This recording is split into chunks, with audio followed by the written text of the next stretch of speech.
Bonjour à tous et soyez bienvenus sur ma chaîne. Aujourd'hui on va préparer une recette turque. Donc c'est les börek turcs à base de pommes de terre et de viande hachée. Pour tout connaître de la recette, suivez-moi dans ma cuisine.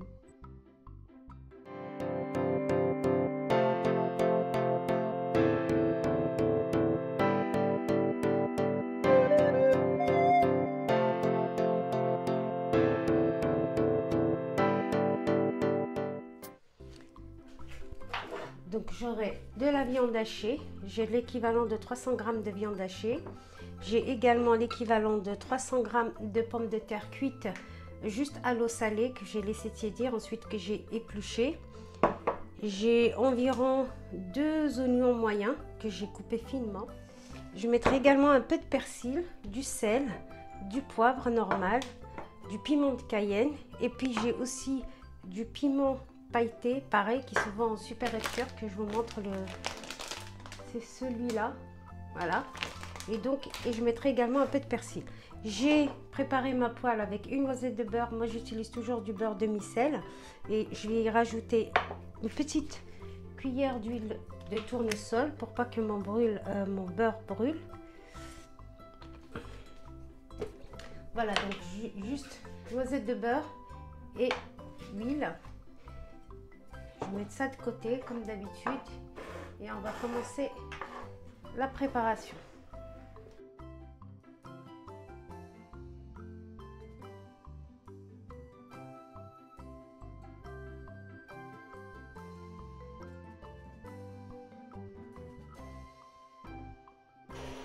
Donc je vais commencer par les oignons.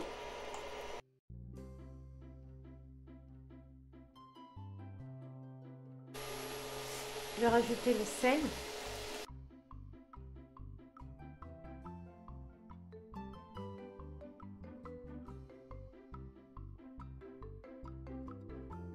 Là, je vais rajouter ma viande.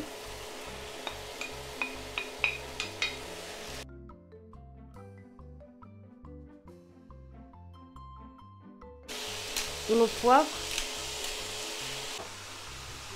J'ai également ajouté un peu de sang de veau.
Là, je récupère ma râpe et je vais râper mes pommes de terre.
Alors, on va passer à l'étape du montage. Normalement, les Borek turcs, ils utilisent une pâte spéciale. Personnellement, j'utilise celle-ci. Donc, c'est de la pâte phyllo. Je trouve que le résultat est plus léger. Mais si vous en avez de la pâte turque qui s'achète dans les supérettes turcs, vous pouvez aussi l'utiliser. Donc, on va préparer une sorte de sauce avec un œuf. Je vais rajouter l'équivalent d'un demi-verre de lait. Donc mon verre il fait 220 grammes. Il fait 200 millilitres, pardon. Et je vais rajouter un demi-verre d'huile. Entre un demi et un quart. Hein. Je vais m'arrêter à un quart.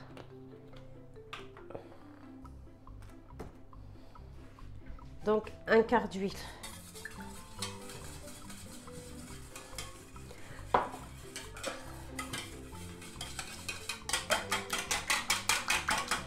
Je vais juste mettre un petit peu de sel. Oula, j'en ai mis un peu trop.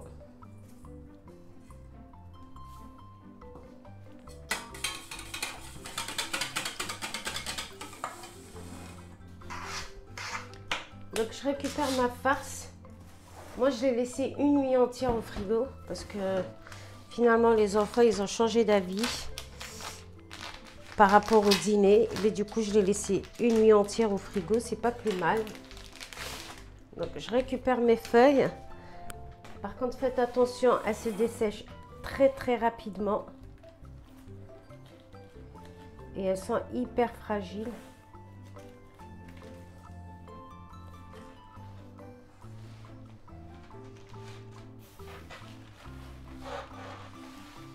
On va les mettre dans ce sens et on va faire 4 par 4. Donc je prends mon mélange et je vais commencer à humidifier ma pâte phyllo.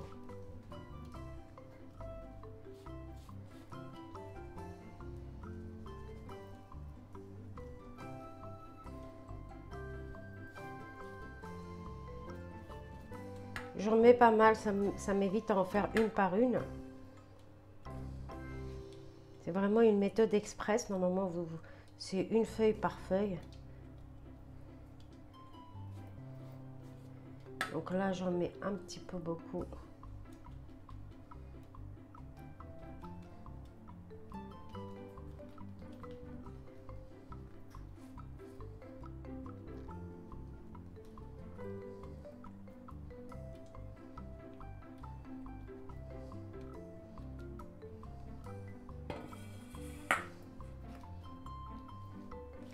Je préparais également un plat allant au four. Donc là, je vais commencer à former mes boudins. Comme ça. Donc je récupère de la pâte.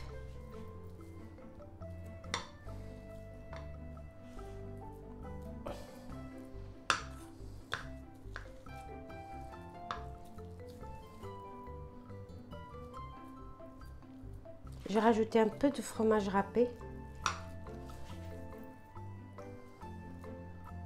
Ça, c'est vraiment optionnel.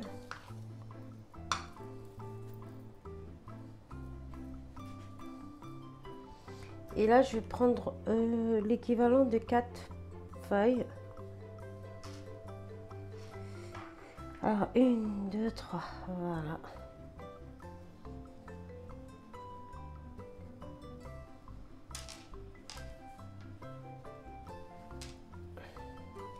J'enroule et en même temps j'humidifie pour pas qu'elles se cassent et qu'elles aient de la sauce aussi. Et en même temps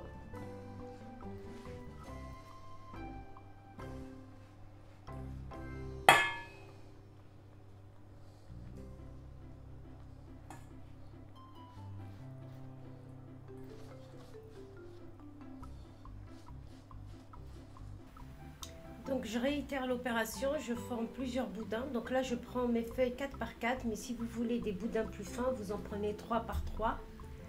Donc je réitère l'opération et je les mets dans mon plat en serpentin jusqu'à ce que j'ai fini toute ma pâte et toutes mes feuilles.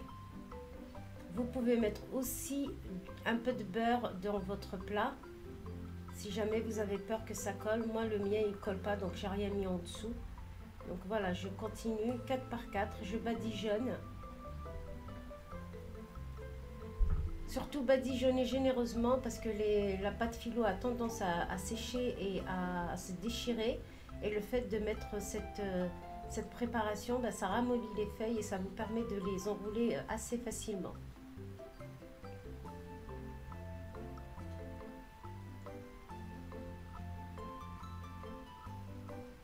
J'enroule et je badigeonne.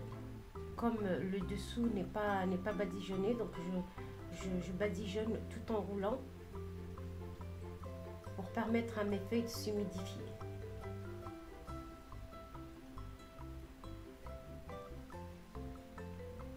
Avec cette quantité, j'ai fait un plat familial et 2 petits ramequins.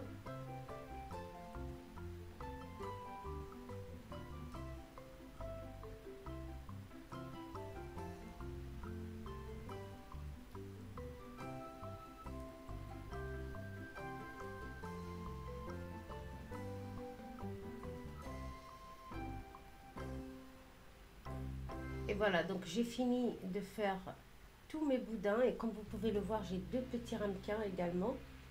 Et là, je récupère le reste de ma sauce et je vais à nouveau badigeonner le dessus pour qu'il puisse bien dorer au four et rajouter encore du moelleux aux feuilles à la pâte phyllo puisqu'elle absorbe quand même beaucoup.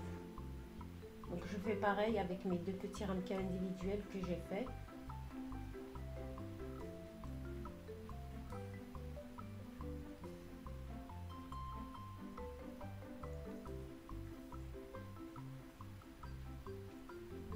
Et je vais enfourner entre 30 et 35 minutes à 180 degrés jusqu'à ce que j'ai une belle couleur, sachant que la farce elle est cuite.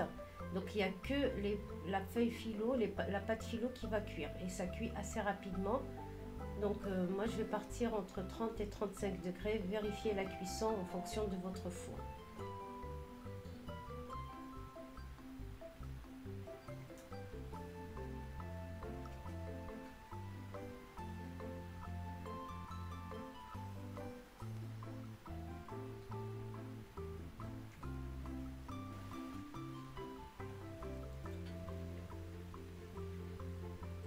Je vérifie que tout est bien humidifié.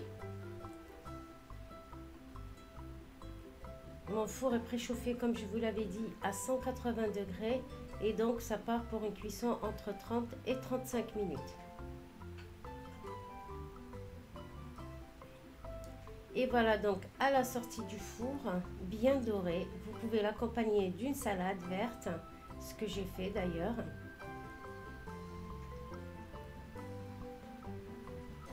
Voilà donc ma vidéo arrive à sa fin. Il ne me reste plus qu'à vous souhaiter un bon appétit. Si vous avez aimé la vidéo, n'hésitez pas à la partager, à la liker. Et surtout, si vous n'êtes pas encore abonné, je vous invite à vous abonner et à activer la cloche pour ne rien rater de mes publications. Et je vous dis à bientôt dans une nouvelle recette.